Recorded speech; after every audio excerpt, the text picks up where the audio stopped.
Hello everyone, welcome back to the channel. In this video we explain how to add caption and subtitles to Zeely Video Ads. So to get started with that, Zeely is designed to automate ad creation, but it doesn't have a dedicated built-in caption subtitle editors like advanced video tools. However, you can still add caption to your Zeely Video Ads in a few easy way.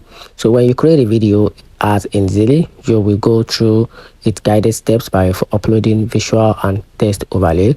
So here is the key.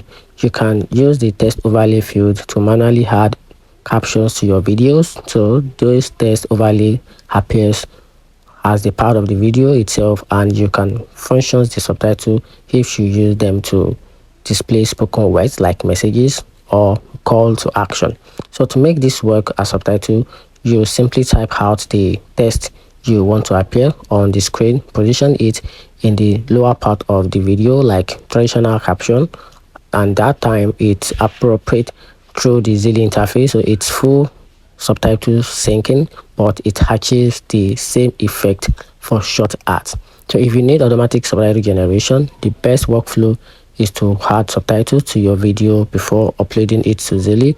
You can use the free tools like CapCut, Canva, or Vidio to automate generate the subtitles for your video.